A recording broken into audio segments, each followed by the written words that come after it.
बिस्मिल्लाहिर्रहमानिर्रहीम। अस्सलाम वालेकुम नाज़रीन, मैं रिजवान गिलज़ई, मेरे साथ वसीम मलिक मौजूद हैं। आज 18 जून है, दिन है जुमेरात का। आज का दिन अहम है।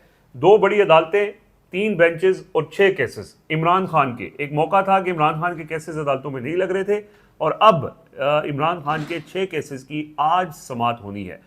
क्या ये रूटीन का मामला है या वाकई कुछ अहम चीज़ होने जा रही है? वसीम मलिक साहब चूँकि कोर्ट्स को कवर करते हैं तो इनसे पूछते हैं कि ये मामला है क्या। दूसरा नाजरीन, फैसल वाडा साहब एक्टिव हैं और उन्होंने मौजूदा हुकूमत के खिलाफ एक पूरा माहौल बनाना शुरू कर दिया है। मरीम नवाज़ की पंजाब गवर्नमेंट के ऊपर बहुत संगीन इल्ज़ाम लगाए हैं, करप्शन के इल्ज़ाम लग रहे हैं। फैसल वाडा साहब क्यों एक्टिव हुए हैं, उसकी कुछ तफसीलात आपके सामने रखेंगे। गिलगित बल्तिस्तान में पीपल्स पार्टी की अक्सरियत थी, लेकिन अब इस्तेहकाम पाकिस्तान पार्टी आई और जिनकी एक भी सीट नहीं थी उनको 4 आज़ाद उम्मीदवार दे दिए गए, एक साथ मखसूस नशिस्त मिल जाएगी।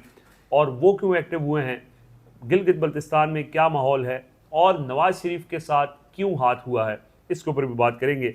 और इसके अलावा इमरान खान को अडयाला जेल से बाहर लाया गया था 11 और 12 जून को, उनको कहाँ लाया गया था, इस हवाले से मज़ीद कुछ दावे सामने आए हैं, उसके ऊपर भी बात करेंगे। लेकिन आगाज़ करते हैं। वसीम मलिक साहब, इमरान खान के केसेस नहीं लग रहे थे और अब कल आज यानी तारीख 18 जून हो चुकी है, आज उनके 6 केसेस लगे हुए हैं, 2 अदालतें हैं, 3 बेंचेस हैं। कहानी क्या है?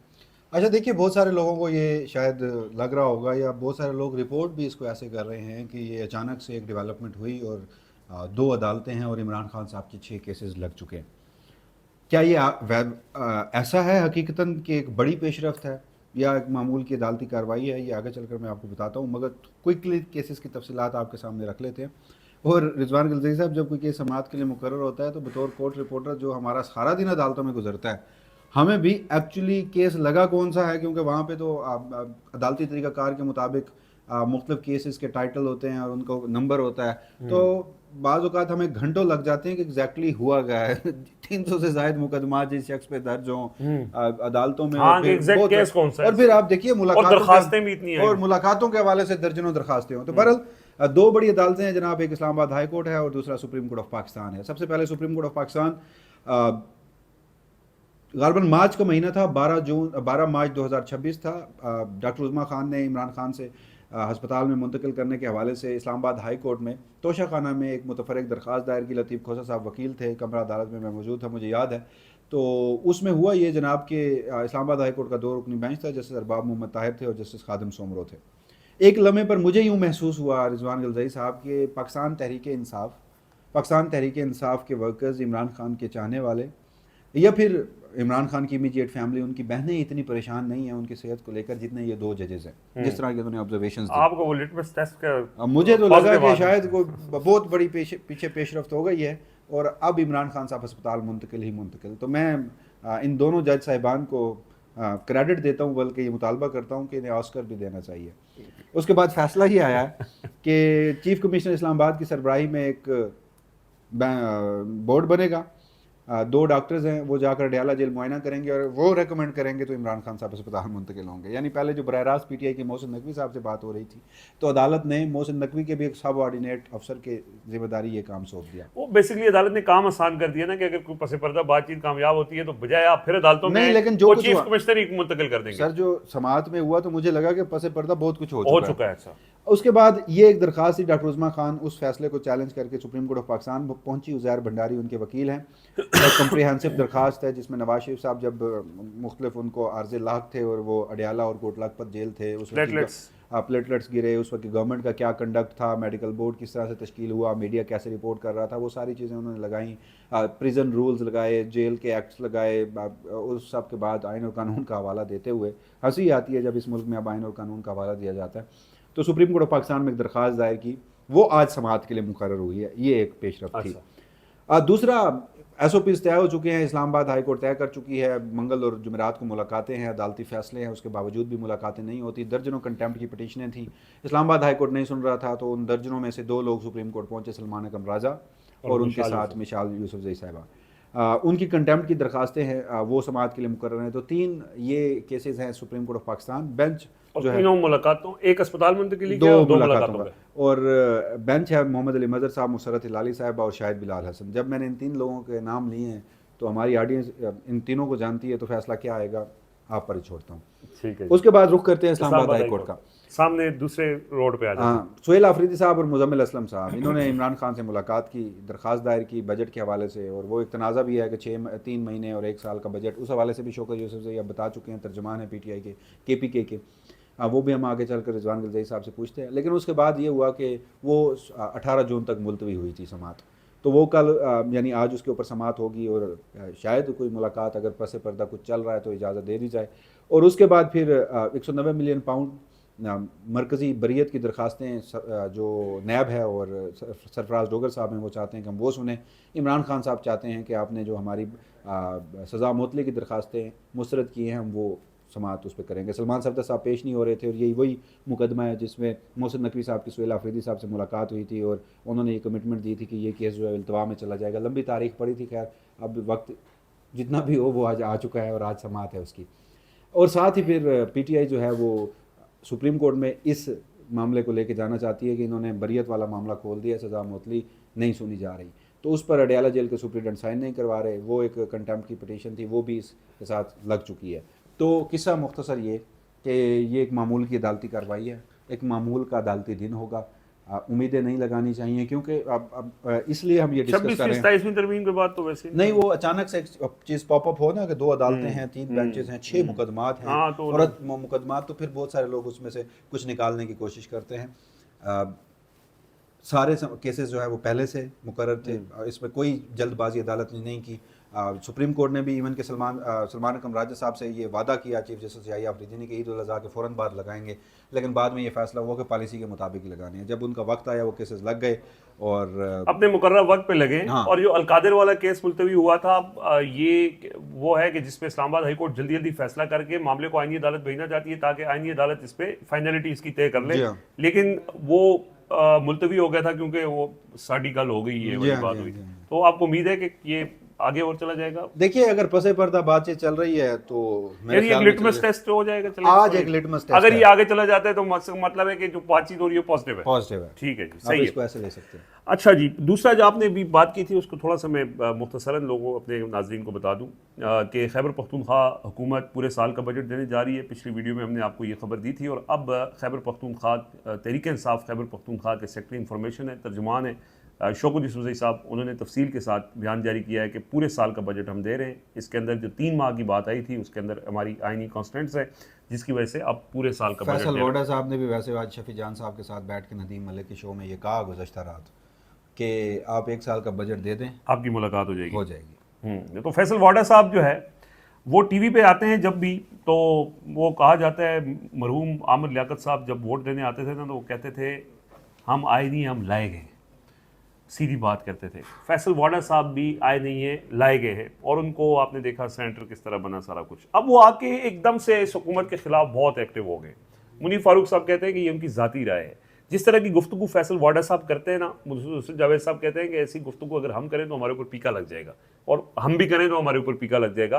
तो इस तरह की गुफ्तगू कर, लेकिन उनकी गुफ्तगू को हम रिप्रोड्यूस कर सकते हैं। उन्होंने शहबाज शरीफ साहब को कहा कि ड्राइवर कहा शहबाज शरीफ साहब को, उन्होंने मरियम औरंगजेब साहिबा के ऊपर नाम ना लेके चोर डाकू करप्ट और पता नहीं क्या फाइलें उन्होंने सिंध गवर्नमेंट के बारे में कहा बहुत सारा। और फिर साथ ही इसके सुहेल वड़ाई साहब भी कालम लिख रहे थे, वो भी आए कि ये अब हाइब्रिड निज़ाम जो है इसकी ज़िंदगी बड़ी मुख्तसर है। उन्होंने कहा जुलाई में इनका जवाल शुरू हो जाएगा। अच्छा, फिर वो आज एक खबर ये भी चली, तारिक अजीज साहब ने खबर गुज़श्ता रात चलाई कि कैबिनेट में तब्दीलियाँ हो रही हैं। तो अच्छा, एक तरफ ये लोग हैं जो ये कह रहे हैं, अब खबर है उसमें क्या है, तो दूसरी तरफ वो हैं जो कि ये यकीन दहानी करा रहे हैं, कामरान शाहिद साहब हैं, अंसार अब्बासी साहब हैं, वो आगे कहते हैं कि नहीं ऐसा कुछ नहीं है, सब बेहतरीन है। अब इस सब में अब फैसल वोडा साहब वाला देखें ना तो वो उसमें अभी बातचीत हो रही थी, तो ये भी कयास हो सकता है कि बहुत सारे लोग मुतारिक हों, बहुत सारे लोगों की उसमें ख्वाहिशात हों, और उसका अमली मतलब निज़ाम के अंदर कुछ ऐसी चीज़ें होती हैं कि जो फिर एक दूसरे को एक बात कर रहा होता है, दूसरा उसकी तरदीद कर रहा होता है। लेकिन देखें, ये जो फैसल वाडा ने बातें की हैं, फैसल वाडा को इतने वर्थ डिस्कसिंग तो नहीं है, लेकिन इसकी एक सीरीज़ है जिसमें आपने सुहेल वड़ाइच की भी बात की, हफीजुल्लाह न्याजी ने भी लिखा, मज़हर अब्बास ने भी लिखा, वैसे भी नुसरत जावेद साहब ने भी बात की। एक जो यहाँ पे इस्लामाबाद के जो पावर कॉरिडोर्स हैं उसके अंदर जो एक बज़ है वो भी ये इंडिकेट कर रही है, तो इस वजह से ये डिस्कस हो रहा है। हालांकि मुनीफ फारूक उन्होंने कहा जी फैसल वाडा की ये ज़ाती राय है। और ये जो जिस तरफ आप इशारा कर रहे हैं ना कि इंटरनली कुछ चीज़ें होती हैं कि बाज़ औक़ात कुछ लोगों को छोड़ दिया जाता है कि आप ये बात करें, फिर उसको रिबट किया जाता है, जो आप कह रहे थे कि कामरान शाहिद वगैरह कर रहे हैं। बट इस सब के बावजूद जो सूरत हाल है इस हुकूमत के लिए वो कोई ज़्यादा अच्छी नहीं है।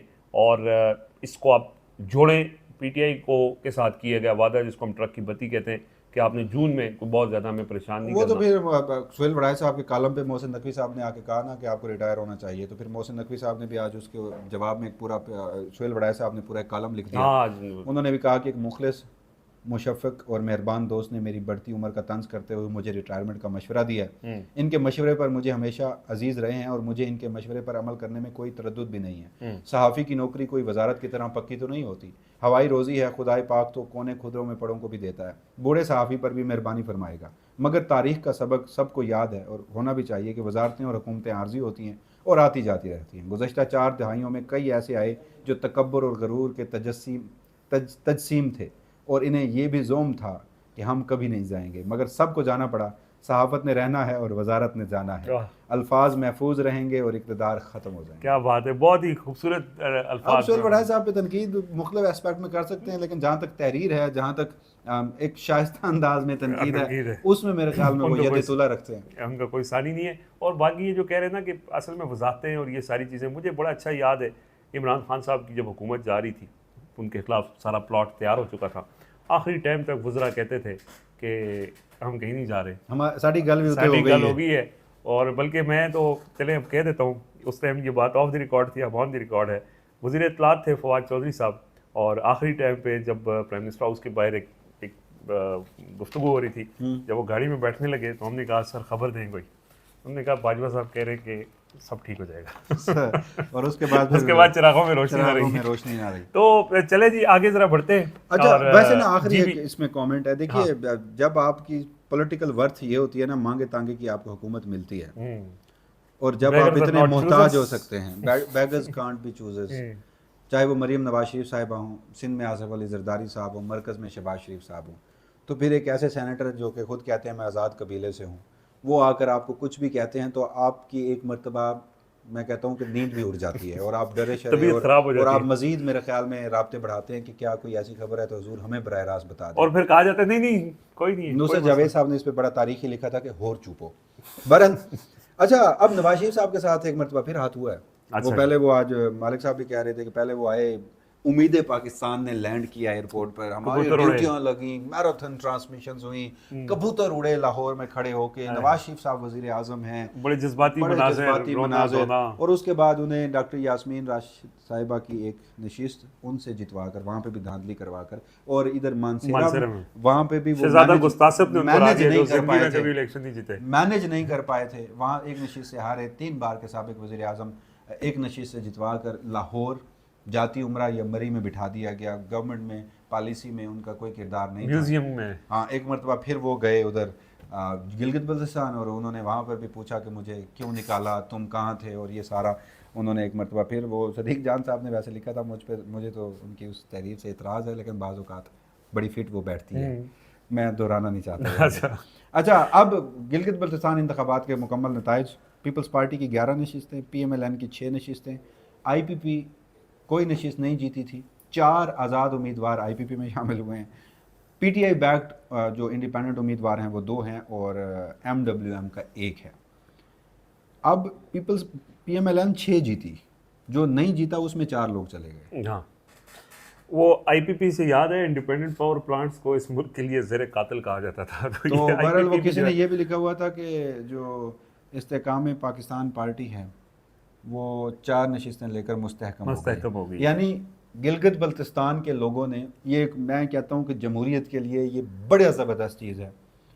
IPP कैसे बनी हम सब जानते हैं, दीगर सियासी जमातें भी, लेकिन PTI पे तनकीद होती है। 22-24 साल के बाद वजारत उज़्मा मिली। PMLN बहरहाल एक सियासी सफ़र है, ज़ियाउल हक की गोद से जन्म लिया, बाद में नवाज शरीफ साहब ने उसको नून लीग का नाम देकर अपना तशख़्ख़ुस, अपना नज़रिया, मुशर्रफ दौर में, जी हाँ, पीपल्स पार्टी कुर्बानियाँ देती आई है, स्ट्रगल है।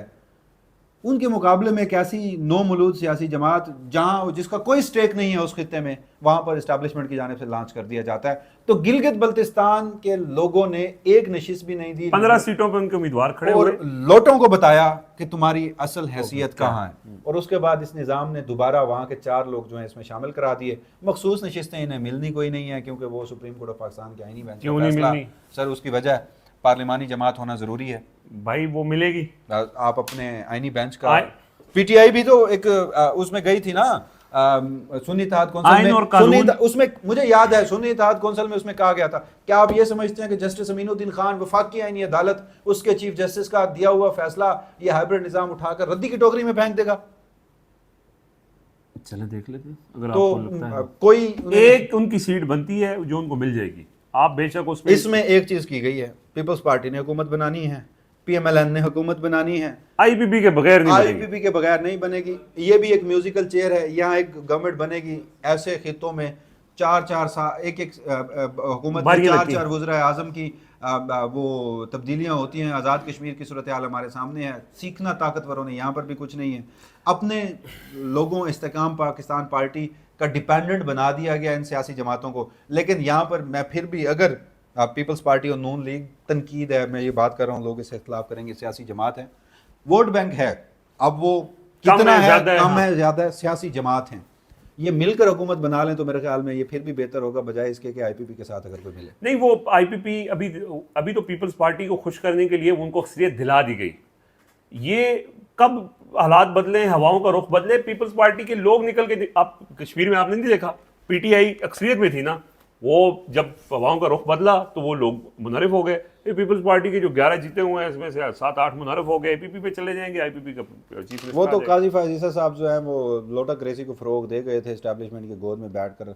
आप फ्लोर क्रॉसिंग भी करें तो आपका वोट काउंट होगा, नशिस्त जाएगी। तो वो पीटीआई के एक सेनेटर हैं, उनकी नशिस्त भी नहीं गई, उन्होंने 27वीं तरमीम में वोट दिया था। वो क्या सिंध से हैं, सैफुल आबड़ो साहब। तो ये भी प्रोटेक्शन आजकल मिल जाती है। आपने 11 और 12 जून की खबर दी थी, मुझे याद है, और आपने ये दावा किया था कि हुजूर वाला इमरान खान साहब को लाए हैं, और वो लाए पिंडी की किसी तरफ हैं, इस्लामाबाद वो नहीं आए, और उनकी मुलाकात हुई है, और एक अहम शख्सियत से मुलाकात हुई है, और उसमें शायद बैरिस्टर गौर साहब भी थे, बल्कि आपने उसकी तस्दीक भी की। 2 लोगों से इमरान खान साहब की मुलाकात हुई है, और उस शख्सियत की अडियाला जेल में पहले 2 मुलाकातें हो चुकी हैं, ये तीसरी मुलाकात थी, और चौथी मुलाकात जो है वो भी कैजुअल है। और मैंने आपको उस पर कहा था कि ये आपका जो एक खबर है, मैं तो इसको एक अफसाना कहूँगा, और उसमें मैं कहूँगा कि इमरान से ही मिला है, किसी और से तो नहीं मिला। तो अब कोई एक और साहब भी इस तरह दावा कर रहे थे, आप वो बताएं ज़रूर। लेकिन कल सिक्योरिटी ज़राए ने जो बैकग्राउंड ब्रीफिंग दी है, तो उन्होंने कहा कि कुछ लोग अपनी सियासी दुकान चमकाने के लिए इस तरह की खबरें चाहते हैं। 9 मई वालों के साथ हम बिल्कुल हाथ होला नहीं रखेंगे, कोई मुलाकात नहीं हुई। तो आप अपनी सियासी दुकान चमका रहे हैं यहाँ बैठ के। देखें, एक तो जो कल का जो स्टेटमेंट आई है ना, अब वो सवाल उनसे वैसे पूछा गया था कि साबिक आर्मी चीफ की मुलाकात हुई है इमरान खान से, तो उन्होंने आगे फिर ये बयान दिया। और दूसरी बात ये कि वो ये तो नहीं कह सकते कि हाँ जी मुलाकात हुई है, आप ठीक कह रहे हैं, हम आपको बता देते हैं। पहली तो ये। दूसरा, नईम अशरफ भट्ट साहब हैं, एयरवाई के सीनियर सहाफ़ी हैं, आज उन्होंने भी हमारी खबर की तस्दीक करते हुए ये कहा है कि 11 और 12 जून की दरमियानी शब जब इमरान खान को अडयाला जेल से मुंतकिल किया गया, तो उस वक्त सब यही कह रहे थे कि उनको पिम्स अस्पताल, जो टीवी चैनलों पे खबरें भी चली, पिम्स अस्पताल और शिफा इंटरनेशनल अस्पताल इस्लामाबाद मुंतकिल किया जा रहा है। लेकिन नईम अशरफ भट्ट साहब ने ये कहा है कि उनको पिंडी में ही शिफा आई हॉस्पिटल मुंतकिल किया गया, और वो इलाज की गर्ज से नहीं किया गया था। वहाँ उनकी अहम मुलाकात हुई, 2 लोगों की उन्होंने तस्दीक की। यही खबर हमारी भी थी कि इमरान खान को पिंडी में ही किसी जगह पे उनकी मुलाकात हुई थी, जिसमें एक शख्सियत बैरिस्टर गौर थे, एक शख्सियत जो है वो गैर सियासी थी, और वो अहम शख्सियत पहले भी इमरान खान से मिल चुकी थी। तो ये एक तस्दीक उस खबर की एक और यानी ज़रिए से सामने आई है, और आने वाले दिनों में आप देखेंगे कि उसकी मज़ीद भी तस्दीक हो जाएगी। और हमारा काम है खबर देना, लोग उस टाइम पे डिनाई भी करते हैं। अभी पिछली वीडियो में मैं देख रहा था कि यूट्यूब पे भी लोगों ने कमेंट्स किए थे, मैं ट्विटर पे भी देख रहा था, लोग बड़े नाराज़ हो रहे थे कि यार आप बिक गए हैं, या आपने जो बात की है वो दुरुस्त नहीं है। लेकिन अगेन हमारा काम है रिपोर्ट करना। समटाइम्स आपको वैसे आप जो बिके हैं ना, मैं दाद देता हूँ आपको बैठ के ना, बाज़ औक़ात मैं मुतासिर भी होता हूँ आपसे। अच्छा। मैं भी वैसे बिकना चाहता हूँ। अच्छा। यहाँ लोग कहते हैं कि रिजवान गलज़ई साहब जो हैं वो खैबर पख्तूनख्वा हुकूमत के पेरोल पे हैं। वो पीटीआई से पैसे लेके हाँ, वो सहाफत लिस्ट करते भी हैं। एक आई थी। हाँ, लोग ये इल्जाम लगाते हैं। 1 लाख रुपए लेते हैं, वो 7 जब आप पोस्ट। वीडियो कर रहे होते हैं, मैं नीचे देख रहा होता हूँ, वहाँ लोग कहते हैं कि आप फौज के हाथों बिक गए हैं। अच्छा, तो आप दोनों तरफ से बिके हुए दोनों हैं, साइड से ले रहे हैं और आप इस वक्त आपके पांचों घी में हैं जी। और दोनों बेवकूफ हैं कि दोनों जो है वो पैसे दे रहे हैं अपने खिलाफ बात करने के। बात ये है कि हमारा काम है रिपोर्ट करना, आपको पसंद आए ना आए। मसला ये है कि यूट्यूब के ऊपर ज़्यादा लोग, में तनकीद हम किसी के ऊपर नहीं करते, लेकिन ज़्यादा लोग जो है वो पॉपुलर नैरेटिव के लिए चलते हैं, और लोगों का भी यही है कि वो चाहते हैं कि उनको वही सुनाया जाए वो जो सुनना चाहते हैं। लेकिन मतलब हम बदकिस्मती से साफ़ी भी हैं, तो ज़रा वो वाली चीज़ है कि हमने रिपोर्टिंग भी करनी है, और जो बात है वो आपके सामने रखनी है। आपके फीडबैक का शुक्रिया। लोग तनकीद करें, मसला नहीं है। हम अगर किसी दूसरे के ऊपर तनकीद करते हैं तो हम भी ओपन हैं तनकीद के लिए, और यू आर ऑलवेज़ वेलकम। अपना फीडबैक देते रहें। मुझे और वसीम मलिक को इजाज़त दीजिए। अल्लाह हाफ़िज़।